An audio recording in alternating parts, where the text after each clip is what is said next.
வெற்றிலை தீபம் போடுறதுனால வாழ்க்கையில நிறைய மாற்றங்கள் வரும். இத நிறைய பேர் கண்கூட பார்த்துருக்காங்க. நானுமே பார்த்துருக்கேன். இத போடும்போது அந்த அளவுக்கு நம்பிக்கை இல்லாம போட்டேன். இப்ப இது மேல அவ்ளோ நம்பிக்கை இருக்கு. என்னன்னா, நான் வந்து கணக்கு வைக்க மாட்டேன். என்னால எப்போலாம் முடியுதோ போட்டுக்கிட்டே இருப்பேன். அது நடுவுல மிஸ் ஆகவும் சான்ஸ் இருக்கு. என்னன்னா, ஒன்ஸ் மிஸ் ஆயிடுச்சுன்னா, அது கண்டிப்பா எனக்கு 3 வாரம் தொடர்ந்து தடங்கல் படும் எனக்கு.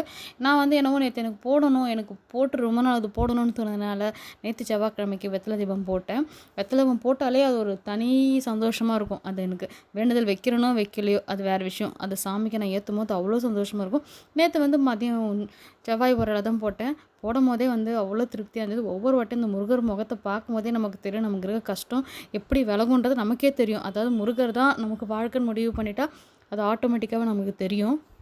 நம்ம எல்லாருமே ரொம்ப ஆவலா காத்துட்ருக்க மகாகந்த சஷ்டி விரதம் அடுத்த மாதம் 10ஆம் மாதம் 22லேருந்து 28 வரைக்கும் இருக்குது. இது வந்து ரொம்ப கஷ்டமான ஒரு விரதம் தான். ஆனால் இதில் நம்ம இருந்துட்டோன்னா நமக்கு கண்டிப்பாக கேட்ட வரம் கண்டிப்பாக ரெட்டிப்பாக கிடைக்கும். இதை நான் அனுபவபூர்வமாக போன வருஷம் நான் ஃபர்ஸ்ட் டைம் இருந்தப்போ அனுபவித்தேன். இந்த வருஷமும் அதே சேம் மெத்தட் தான் கண்டிப்பாக கண்டினியூ பண்ணுவேன். நம்ம முருகர் பக்தர்னாலே இது ரொம்ப எதிர்பார்க்குற ஒரு நாளாச்சு.